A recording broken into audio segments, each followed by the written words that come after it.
everybody and welcome again at BMW E36 and E46 vlog 97 battery key. So obviously in this vlog I'm going to talk about how to exchange your battery key from your diamond BMW key, because there is nothing more irritating than if your key doesn't work and it really makes your BMW look old because you have to open it manually. So if you exchange your key at BMW, you need to sign for it and prepay it first, and it costs, they charge about like a few €100, depends if you get discount of course. But anyway, you can do it yourself. Probably in the future when this battery is going down again, I will exchange it for new, but this is like a bucket list thing. I want to exchange the battery myself. So what do you need? You're going to need a battery. I ordered two because both of my keys doesn't work anymore. So I'm going to pack one out for you. Everything with the electronical part is that you have to make sure that you're not electrical charged, the same as with the balloon, and you put it on your hair and you can mount it on the plafond. That could damage your key, and for the rest you cannot really do something wrong, except if you cannot solder. Anyway, this is the battery that you need for the E46, with a pin, where's the camera here, with a pin here down below, there, yeah, and also one over there. So there are two pins at the bottom. So this is the second thing that you need is a sharp knife. Make sure it's clean and make sure that is that it's sharp. The battery is not supposed to be exchanged. When you go to the BMW dealer, they will say there's a rechargeable battery in it and we cannot replace it, blah blah blah, but there is just a normal battery in it, and yes, it is rechargeable when you put it into your car, but you can definitely exchange it yourself. What you can do is you can use some gloves. You can do it without, of course, but if this is pretty sharp, if you hit yourself, you will going to bleed. So you can use gloves, but you don't need to use the gloves, of course. Then when you open the key and the new battery is in, you have to glue it back. And you have two types of plastic ABS glue. You have glue for materials, like if it's ripped apart and some pieces are missing, you have glue for that. And you have plastic glue if everything fits together and you only have to glue it. And next to that you have soft glue for soft plastic, and glue for hard plastic. So you're going to need the glue for hard plastic. This one is like universal, and I'm going to show you where I normally use this for, and you can buy it in every hardware store. Okay, to be able to put the battery out, you need to like flip it open, and I'm going to use this plastic for it. Don't use something with iron or a screwdriver, because you might damage the key or make a short circuit in it. And the most of you guys remember or recognize this to get your interior trim out. Anyway, you need this one with the shorter version, and you can use this as well, but this is much easier. So I'm not giving you this in the right order, I'm just giving you the information, what products you need in general. Also you're going to need a pencil. There is a pencil included at the glue, but it's too big, so always use a pencil, because you're only going to need to glue a little part of the key and you don't want to get the glue on your electronics. So then when you glued everything together, you must hold it by hand, but you can use this, and they call this PTFE tape, like Teflon tape. And you can wiggle this around your key so it hardens out good, because when two materials are pressed together, when it's glued, the attachment is a lot better. Of course, you don't want any glue on your key itself, so you can use this kind of tape. It looks like rubber or plastic, but you can use also the regular masking tape to tape in the end of your key. Of course, when you're done, you can clean up your key. You need a toothpicker for it and some wipes, or even better, some some wet wipes. And the last step, you don't need to do this, but I'm going to use this. I really love this stuff. This kit glues and it also seals, and it's, if you want to, overpaintable. I don't have any sponsorship for it, but I love this brand, and I'm going to use the gray color, of course, because I have a gray car. And you need this gun to put the kit on. You only need like a little bit, but I'm going to fill up the gap, so, and then you're going to see a little bit of gray in the key.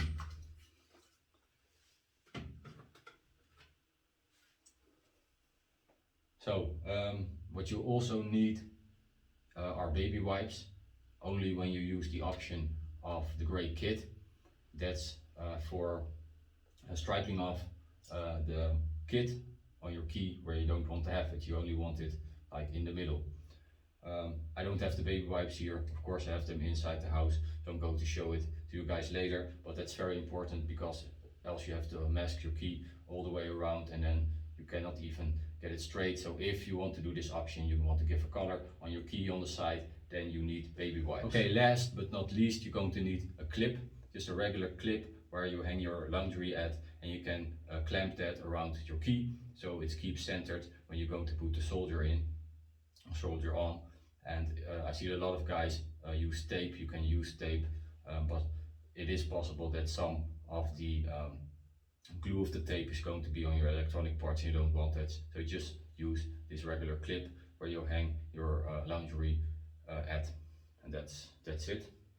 Only one more thing.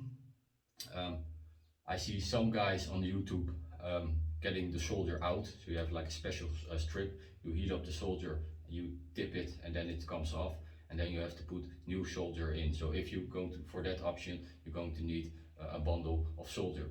What I'm going to do is I'm going to use the trim clip, push it under the battery, just heat it up and then push it out, then get the new one in, and then only tip it on so the solder gets warm again. I'm going to use the original solder. Make sure you don't spill it, and you have the two options. In my belief, you can better do it with the old one because you have different types of solder. If you don't want to do that, just get it off and get some new one on. Both will work, but I'm going to try this option first because it's easier.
Okay guys, yet another tip. I had some glue laying around and I think a lot of people would think the same, so I thought I'm going to use it, but it didn't glue at all, because when you have to like cut out the plastic caps, they don't click together anymore, so you really need a good plastic glue. I tried it with kit, it really was a mess and it was a pain in the ass to get the kit and the wrong glue off. Anyway, I taped up the key now with PTF E-tape, and you need this. You cannot use your spare key without the electronics in it, because there is a transponder into your key and it blocks like your fuel pump and some other stuff in your car. So you really need your key. So if you got two keys ripped apart, then you really have to tape it up if you need your car. Anyway, I'm going to try to start the car. If it works, then the transponder gets some battery, and it probably would work. I'm going to try it. Okay, it works. Now I'm going off to the building market to get the right glue. Okay guys, this gives me some time to give you the input for where I am now. First of all, splitting the plastic. Some guys make it look really easy, and I don't want to vlog and make it look easy. If it's difficult, I'm going to tell you guys. It's pretty hard because you have to go all through the plastic. It's not really thick, but with like a thin knife, it's pretty hard to get through. So use as thick knife as you can. And getting the old battery out is doable. My trick with the plastic trim tool, it works, but it's pretty hard to use the old solder to get the battery back in again. So I've got both of the batteries in now with the old soldery, but there's a little bit too less in it, so I probably go to my garage and get my bundle of soldery and put a little bit extra on it. Make sure it don't get too hot. That's not good for the battery and for the electronics. So anyway, I'm going to the building market now, and yeah, I'm going to get this time the right type of glue. And I know that there are two types of glue. There are glues that glues plastic when the material fits together like perfectly, like when it's cracked, and also when there's like 1 or 2 millimeter space between it. And because I grind it off like the extra material, there is some space between it, so I'm going to look for it, and I'm going to look if they have it with a pencil or something. Anyway, I'm going to show you what glue I'm going to pick. So this is like a big tip if you're going to do this. Don't save money on your glue. Don't use glue that you have laying around at home, but buy a good type of glue.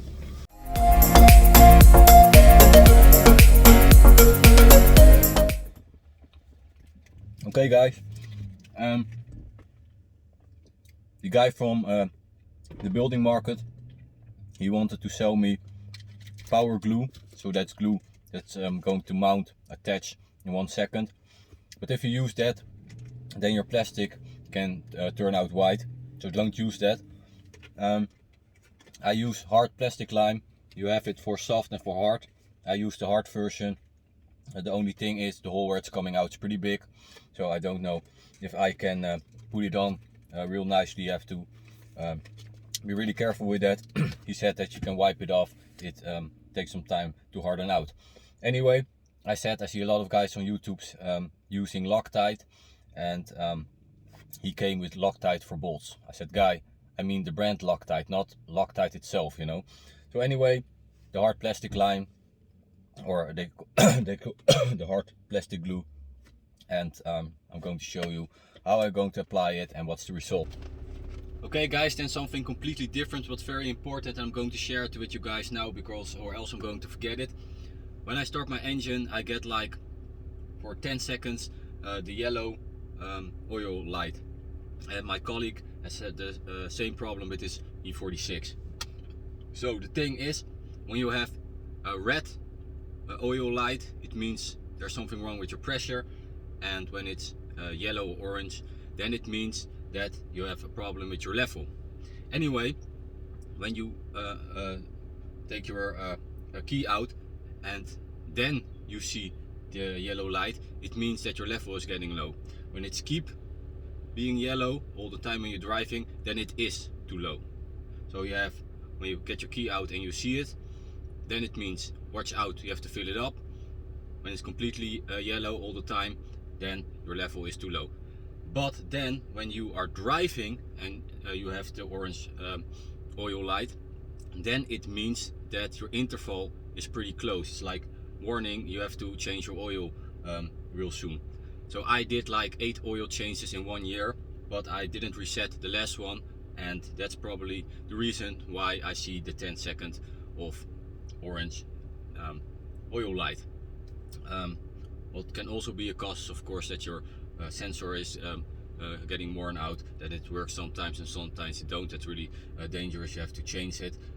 But anyway, like they say, do it old school and check your level at least every 2 weeks with the M54, because that's very important and it uses oil. Anyway, that's the cause of the 10 seconds of orange oil light when you are driving the E46. Bet you didn't know that. Okay guys, I don't recommend to use this housing. It's like a retrofitted, it's not original, but it looks really nice. But you will lose your soft close from your closing windows, and also with a lot of these models you have to put in the key like a little bit, like bend it in, or you have to grind a little bit out. So it looks nice, but I don't recommend it. Use your diamond original BMW key.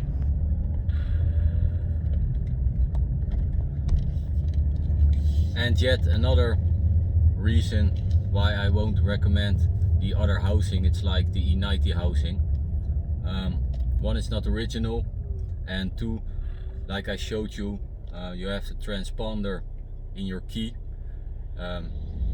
They call that the immobilizer, and with the new housing you need to get this chip off and put it more in front of the new housing, and you have to kit it. That's because of the distance. When you keep it onto your motherboard, then like the distance is too big and it doesn't work, so your car doesn't start. Bet you didn't know that either. So what I heard from guys is that they used one diamond key and the other key, like the retrofitted version aftermarket, and they kitted the immobilizer into the new housing, and after a few weeks it like fall off and it didn't work. So if you really want it, like I said, what you can do is you can use one diamond key and one new version, because it does look like really fresh and more like modern. Then always get a spare key into your glove box or whatever, or the small box under your lightning switch. So if the immobilizer comes off, then you can still start your car, because you can get situations like a friend of mine had, that the transponder let loose, he didn't have a spare diamond key with him, and he couldn't start his car. So that is really something that you don't want. After I'm done with the swapping of the batteries on the keys, I'm going to initialize the keys with the car. You can do that with a computer, or you can do that with some knob tricks. I believe that the mid-level computers don't have that option, so you really need like a laptop with the BMW software. Anyway, if that doesn't work, then probably like the receiver of the signal of your key, so your alarm, is broken. It's located at the left, so at the rear of me, and I'm going to look up in which vlog you can see that, and I'm going to show that right now. That's like a little box. So if you have two good working keys, like maybe one is broken or the battery is broken or whatever, so if you do two keys, then probably one should do it. Then you must exchange the little box behind your C-style. So almost at home, and then I'm going to finish the keys, and of course I'm going to show you how I do it.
So we have two keys with matching colors. on my worn out gangster lean. I'm going to do something about this in the next vlog. So first I'm going to check if they work without initializing, so without programming. Doesn't work. And doesn't work. So we have to program them to make a connection again. So this is the normal procedure to program a new key or a key with a replaced battery. Put the key into the ignition, put it into position 1, not longer than 5 seconds, get it out. And now you have 10 seconds to push the unlock button and then 1, 2, 3 times the lock button. And now it should work. In my case it didn't work. Then we have the second key, I'm going to try that one. Into position 1, get it out, top button, hold it in, 1, 2, 3, the middle button, and it doesn't work. We have a few other options. One, the GM5 module, and it's located behind your glove box.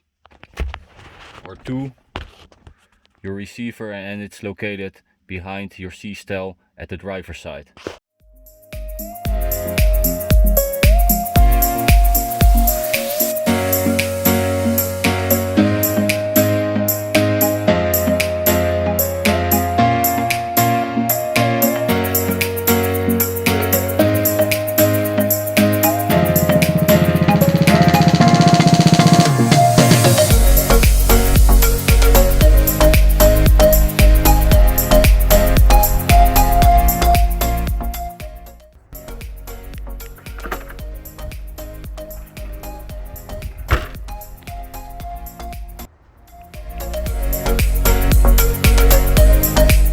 Okay, now with the mid-level computer, close all doors, turn the ignition to clear, turn the ignition to off, press hold to unlock button,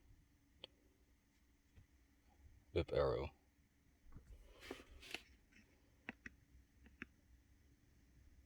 Turn.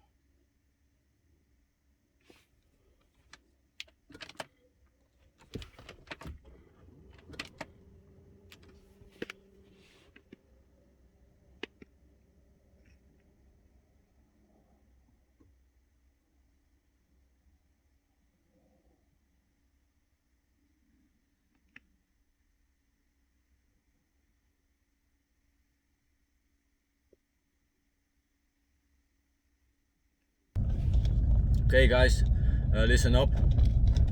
I did a lot of research again. So most of the guys say that it's or your battery or one of the 3 fuses or your receiver or your GM5. And with your GM5 there are 2 how you call that in English, relais, and those are malfunctioning because they're old. So you can buy them on the internet and you can solder them out and then solder the new ones in. I found a guy on the internet, he does it for only 50 euros. If you get your GM5 out, you just have to get your glove box out and then your GM5 with only 3 stackers. Then it's 50 euros. And if he has to do it, he asks like 75. So that's not that big of a deal. So you can do that yourself if you're a little bit handy, or you can get a professional, somebody does that. Anyway, the guy said where you can check if those relais are like broken. If you use the key here on your mid console, then everything works. When I do it manually, so with the key manually without the buttons, everything works. So he said it's not the GM5, it's not the relais, because it should block. Then it's like if you push the key, then your interior lights come on and the door doesn't open. So then what's left over is the receiver in your C-style, but the trunk releases, so I do have a signal, so it's not the receiver. And what it also can be is like the wire that's going from your receiver to your GM5, that there's a broken part in it, or it could be the memory wire. Anyway, I just tried it with my mid-level computer. It's not really a cheap one. It was around, I don't know, 300 or 500 euros, and it doesn't work. The computer said that you have to do it the way that I showed you guys. So I had the key in for like a few minutes, and one of the keys was initialized, so it was programmed. So that's like really weird. So maybe the battery is low and you have to recharge it first. Some guys have an electrical toothbrush on YouTube and they charge their key on the charger of their toothbrush. Well, they say it really helps, but the ampere that's going through, I don't know if that's like the same as with your key, and I don't know if you will destroy the electronics of your key, so I don't recommend to do that. So what I do now, I have the key in the ignition, of course, because I'm driving, and I'm going to charge it for about 10 minutes, and then I'm going to check if it's possible to program the key, and then it's not the GM5 or the receiver or one of the wires. Anyway, my radio is like really cracking when I put it on radio, not on DVD or something. So my receiver is pretty old. I asked the dealer today, and with discounts it's around 100 euros. So I'm probably going to exchange that one anyway, but I'm not going to repair the GM5 yet because it's not broken yet. So I'm going to drive a little bit, and then I'm going to try to program the key again. So I like drove it around for a little bit. Let's check if it helped. Key in the ignition, one up, under 5 seconds, get it out, inside 10 seconds, push it in, 1, 2, 3. Okay, so this key is working. Then 1, 2, 3. This one don't. So at least one is working, so maybe the other battery is damaged, or the electronics. So this one I'm going to held apart, so the problem is fixed. What I'm going to do now is I'm going to drive with this key, and let's see if this one is going to work afterwards also. Okay guys, a big tip for the extension of the lifespan of your GM5 module. What I did is, like standard and most of the E46 drivers, they have like the option on, like when you drive your car for 10 seconds it goes into automatic lock, and I believe it's something like carjacking mode or whatever. I have that mode off, so I went to the BMW dealer. So I went to the BMW dealer, and with every option I could say I want this one or I want the other one or whatever, and I did that one off. And the reason for that is because I exchanged both of the modules in the door, and I didn't want it to worn out so quickly. That's the same with your GM5. Every time that your relay is clicking, it's like getting worn out more and more and more until it doesn't work properly or doesn't work at all anymore. So because it doesn't goes on and off, so open and closed all the time, only when I use my key when it works, it saved me a lot in sense of the car has like 400k on it and my GM5 is still stock. So that's probably the reason, because when I'm driving you have that like at least 2 times a day, it doesn't go open and close. So that's a big tip I want to give to you guys. Just close your doors with the knob into your mid console or with your key, and don't use the option that it goes on automatically after 10 seconds. Okay, drove again guys. This one is the good key, so I'm going to take it out. The good key, I'm going to leave it over here. Then one more time the key that didn't programmed. Oh, that's too position 1, get it out. I hear something, but it's not going to open and close.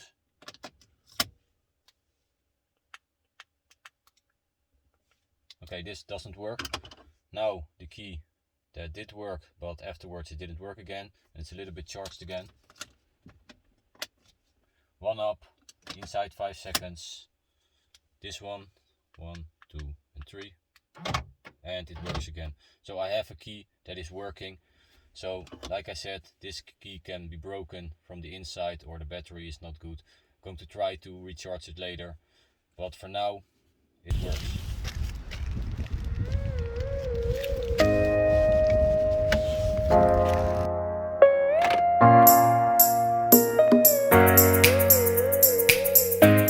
The trick with the wireless phone charger doesn't work. Tried both keys, but the light here doesn't come on. So the trick with the charger for your electrical toothbrush, it does work. Here is one already on the charge, here the other one. You have to make sure that the pin on the back hits the back of the key. And I already tried it on the car. First was empty and I couldn't program the key, but afterwards there was enough power in it to program the key. So it does work, it only takes a little bit more time, and I don't know if the ampere is the right one, if it's good for your key. But anyway, this trick, it does work. I tried it.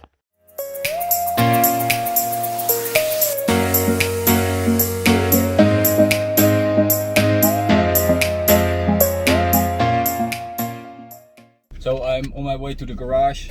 I'm going to exchange these ones, and if you want more information, then look up my vlog from the output shafts and you know what I'm going to do.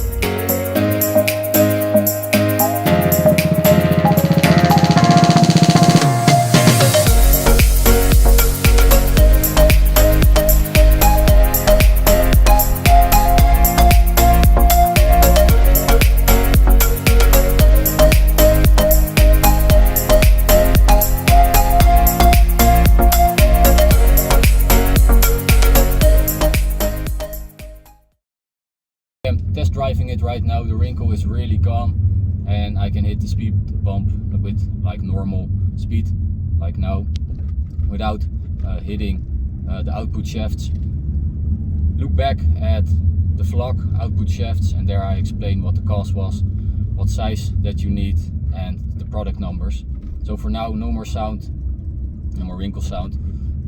Also more stabilized car, and tomorrow I'm going to line out the car, and it's better to do it with the right size of swaybar stabilizer links. So okay guys, with the E36 here at the side, I just came from the BMW dealer and I've got my new antenna receiver.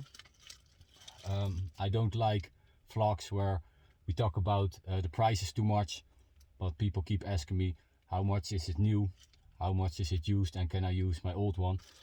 Without a discount, this new one is around 120 euros. I looked it up real quick and used, and they claim that it still works. It's around 40 euros, but you don't know if it works. You don't know what you buy, and you don't know how old it is, so how long it's going to last. So I'm going to put this new receiver in because we don't going to replace the GM5. I already explained you why. And this antenna is for your radio, but also for the receive of the signal of your key, and it's located here in the C style.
Okay guys, this is really important. The part number is different, but the frequency, that is the same. So this is a superseded part.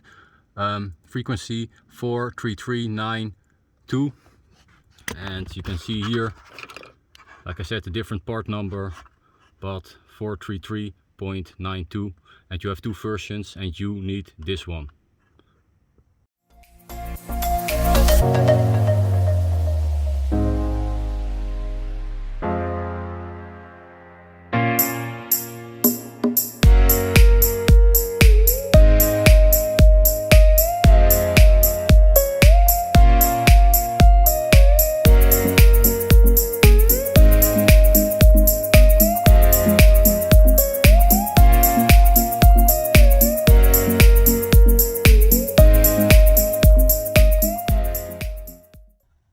So the new one is missing this pin. I installed the new one and it didn't work, and that is because they're in the corner. So that stacker, I forgot that one, so I had to make it loose again because I couldn't reach it.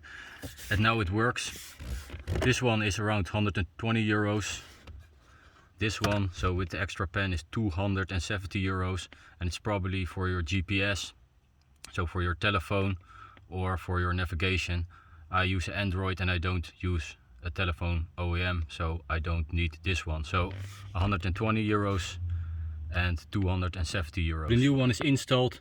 Make sure you tuck in the wires nicely, and the stackers are good connected and locked, and then put everything back together. This is the wire that I'm not going to use anymore. If you know where it's from, please put it down in the comments below. But like I said, probably the phone or the OEM navigation. Anyway, it works now, so I'm going to tuck it in over there.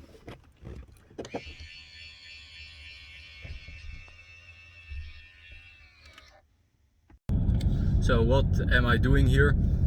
When we mounted the swaybar links, the swaybar was still connected to the chassis. It's easier to reach, but what happens now is that the swaybar is not centered like the correct way. It's a little bit more to the left. So the swaybar links are not like straight, and on the right side it almost come off on the right side of the swaybar. So what I'm trying to do here is with a hammer pushing back the swaybar links, and then I'm pushing back the rubber into the swaybar link. It's not ideal, but I cannot move the swaybar. I tried it with a hammer, but it's like stuck. So if you want to do that, both of your wheels has to come off the ground, and you should do that by the frame under your diff. So not on your diff, but jack it up under the frame of your diff. Not for too long, but for a short period of time it's okay. So the wheels come off the ground, and then you're able to move the swaybar. So anyway, both of the swaybar links are like vertical straight now. So for now it's okay, and maybe later I'm going to jack up the car and move the swaybar a little bit to the right, because the swaybar link comes off to the right, so it has to be a little bit more to the right, and then it should be fine. If you don't do that, you can start ticking, and when you're hitting a bump or something, the swaybar link can shove off your swaybar. And so that's the thing. You can mount it on the easy way, but then make sure that the swaybar link is getting all the way to the thicker part of your swaybar. So people say the reach of the key of the E46 is not that good. So now with a new key and a new receiver, let's see if the blinkers come on. Okay, that's like pretty far, a little bit to the behind. Now it's from here, so that's like 60 meters. There we go. So how you also know that it's like a sign that your receiver is not 100% anymore is the quality of your FM radio.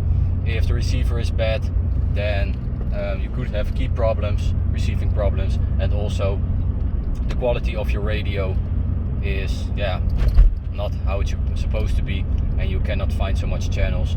I exchanged it and now I have more channels and better sound.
So if you manage to fix 2 keys this way, I saved you in the area of around 1, 2, 3, 4, 5 or 600 euros, guys. You're welcome.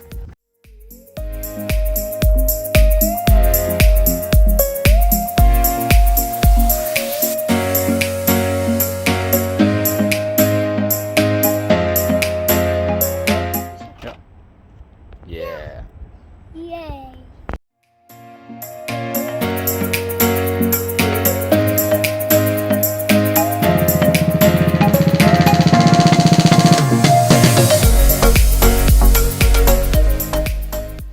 Okay guys, quick oil reset. Key position 1, Papa. hold the button, yes, Papa. yeah. Hold it.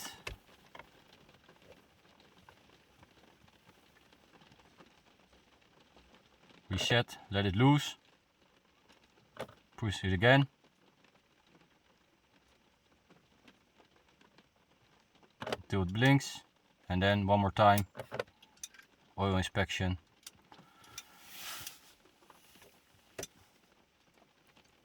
And now when you turn off your key,